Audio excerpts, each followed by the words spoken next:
എല്ലാവർക്കും നമസ്കാരം. എൻ്റെ പേര് ജെസ്സി ജേസൺ. ജീവിതം ഒരു യാത്രയാണ്. ജനനം മുതൽ മരണം വരെയുള്ള യാത്ര. സന്തോഷങ്ങളും സങ്കടങ്ങളും സ്വപ്നങ്ങളും നിറഞ്ഞ ഒരു നീണ്ട യാത്ര. നമ്മുടെ ഓരോരുത്തരുടെയും ജീവിതം ഓരോ രീതിയിലാണ്. ചിലർക്ക് തോന്നും ഇനിയൊരു ജീവിതം കൂടി ഉണ്ടായിരുന്നെങ്കിലെന്ന്. ചിലവർക്ക് ഈ ജീവിതം കുറച്ചും കൂടി വേണമെന്ന്. ചിലർക്ക് ജീവിതം വേണ്ട എന്നും തോന്നും. സന്തോഷം എന്താണെന്നറിയാത്ത ഒരുപാട് ജീവിതങ്ങൾ നമ്മുടെ ഇടയിലുണ്ട്. ജീവിച്ചു കുതിരാത്ത മനത്തിന് കീഴടങ്ങിയവരുമുണ്ട്. ജീവിതം എന്ന യാത്രയിൽ നമ്മൾ പ്രതീക്ഷിക്കാത്ത പലതും സംഭവിക്കുന്നു. ചിലത് സന്തോഷം തരും, ചിലത് സങ്കടം തരും, ചിലത് കൂടുതൽ ഉത്തരവാദിത്തങ്ങൾ നൽകുന്നതും. അങ്ങനെ പലതും പല പല അനുഭവങ്ങളാണ് നമ്മുടെ ജീവിതം എന്തെന്ന് പഠിപ്പിക്കുന്നത്. എത്രയൊക്കെ അനുഭവം ഉണ്ടായിട്ടും ജീവിതം പഠിക്കാത്ത അനേകരുമുണ്ട്. ജീവിതത്തിൽ ലഭിക്കുന്ന സന്തോഷങ്ങൾ ഇരു കൈ നീട്ടി സ്വീകരിക്കുന്ന നമ്മൾ സങ്കടം വരുമ്പോൾ മറ്റുള്ളവരെ പഠിച്ചാലും തുടക്കം കൂട്ടുന്നു. അവിടെയാണ് നമുക്ക് തെറ്റിപ്പോകുന്നത്. നമ്മുടെ ജീവിതം എങ്ങനെയാകണമെന്ന് തീരുമാനിക്കേണ്ടത് നമ്മൾ തന്നെയാണ്. മറ്റുള്ളവർ എന്ത് കരുതുമെന്ന് നോക്കി ജീവിക്കാൻ പോയാൽ നമ്മുടെ യാത്രയിൽ സന്തോഷത്തേക്കാൾ സങ്കടങ്ങൾക്കാവും കൊടുത്തിലുണ്ടാകുക. ഒന്ന് മാത്രം ശ്രദ്ധിച്ചാൽ മതി. നമ്മുടെ ജീവിതം ആസ്വദിക്കുമ്പോൾ അത് മറ്റുള്ളവർക്ക് വേദന ഉണ്ടാകുന്നതാകരുത് എന്ന് മാത്രം. ഒരാളിനെ വേദനിപ്പിച്ചും കരയിപ്പിച്ചും ആകരുത് നമ്മൾ നമ്മുടെ ജീവിതം ആസ്വദിക്കാൻ. നല്ല രീതിയിൽ നമ്മൾ സ്വയം ജീവിച്ച് സന്തോഷിച്ചാൽ മാത്രമേ മറ്റുള്ളവരെല്ലാം സന്തോഷം പകരാൻ സാധിക്കുകയുള്ളൂ. ആർക്കു വേണ്ടിയും നമ്മൾ നമ്മുടെ ജീവിതം നശിപ്പിക്കരുത്. തെറ്റുകൾ മാത്രം ചെയ്ത് ജീവിക്കുമ്പോൾ സുഖം പിടിച്ചു കഴിഞ്ഞാൽ അത് ആപത്തിലേക്ക് മാത്രമേ പോകുകയുള്ളൂ. തെറ്റുകളെ തിരുത്തണം. കുറവുകളെ, ബുദ്ധിമുട്ടുകളെ, കഷ്ടപ്പാടുകളെ നല്ല രീതിയിലുള്ള കഠിനാധ്വാനത്തോടെ മാറ്റിയെടുക്കണം. അതിന് നമ്മൾ തന്നെ ആഗ്രഹിക്കണം. നമ്മുടെ ആഗ്രഹങ്ങളോ നമ്മൾ കഷ്ടപ്പെട്ട് നിറവേറ്റിയെടുക്കണം. അപ്പോൾ നമുക്ക് കിട്ടുന്ന സന്തോഷം വിലമതിക്കാത്തതാകും. നന്മ തിന്മകളെ തിരിച്ചറിഞ്ഞ് ജീവിച്ചാൽ നമുക്ക് നമ്മുടെ ജീവിതത്തെ, നമ്മുടെ യാത്രയെ മനോഹരമാക്കാൻ പറ്റും. നമ്മുടെ ജീവിതയാത്രയിൽ നമ്മുടെ കൂടെ ഉണ്ടാകുന്ന കുടുംബ ബന്ധങ്ങളെ സ്നേഹത്തോടെ ചേർത്ത് നിർത്തുക.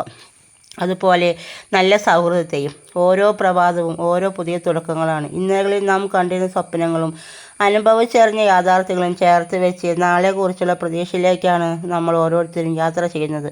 ഈ യാത്രയിൽ നമ്മൾ പലരെയും കണ്ടുമുട്ടും. ചിലവർ നമ്മുടെ ജീവിതകാലം മുഴുവൻ ഉണ്ടാകും, ചിലവർ വഴിയാത്രയിൽ ഇറങ്ങിപ്പോകും.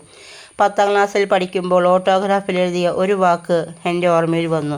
ജീവിതമാകുന്ന യാത്രയിൽ എവിടെയെങ്കിലും വെച്ച് കണ്ടുമുട്ടുമ്പോൾ ഒന്ന് പുഞ്ചിരിക്കാൻ മറക്കരുതെന്ന്. നമ്മുടെ ഒരു പുഞ്ചിരിയിൽ മറ്റുള്ള ഒരാളുടെ വിഷമങ്ങളെ ഇല്ലാതെയാക്കാൻ പറ്റില്ല. അതാണ് വലിയൊരു സന്തോഷം നമുക്ക് തരുന്നത്. ഒരു ജീവിതമാകുന്ന യാത്രയിൽ നമ്മുടെ ചെറിയ വിഷമങ്ങളും സ്വപ്നങ്ങളും സന്തോഷങ്ങളും കേട്ടിരിക്കാൻ ഒരാളെങ്കിലും വേണം.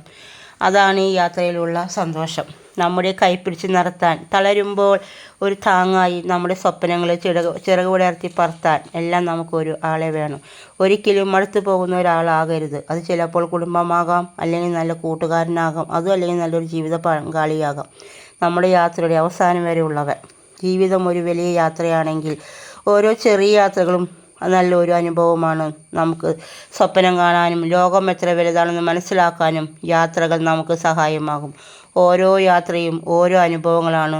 ആ യാത്രയിലൂടെയുള്ള മനോഹരമായ കാഴ്ചകൾ നമ്മുടെ മനസ്സിന് നല്ല ഉന്മേഷം നൽകുന്നതാണ്. അതുപോലെ തന്നെ ഒരുപാട് അനുഭവങ്ങളും നമുക്ക് തരുന്നു. ഒരു സ്ഥലത്ത് നിന്നെത്തുമ്പോൾ കാണുന്ന മനോഹരമായ കാഴ്ചകൾ ഇനിയും നമുക്ക് യാത്ര പോകാനുള്ള ഉന്മേഷം തരും. ഞാനും ഒത്തിരി യാത്ര പോയതാണ്. ഒരുപാട് സ്ഥലങ്ങൾ കണ്ടു. പല സ്ഥലത്തും പല രീതികളാണ്. അവരുടെ ഭാഷ, ഭക്ഷണം എല്ലാം പുതുമയുള്ളതാണ്.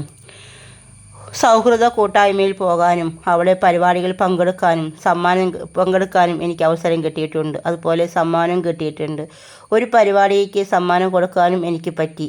ഒരിക്കൽ ഈ യാത്ര അവസാനിപ്പിക്കേണ്ടതാണ് നമ്മളെല്ലാവരും. പക്ഷേ ജീവിച്ചിരുന്നപ്പോൾ നമ്മുടെ ജീവിതം, നമ്മുടെ യാത്ര നമ്മൾ എത്രത്തോളം ആസ്വദിച്ചു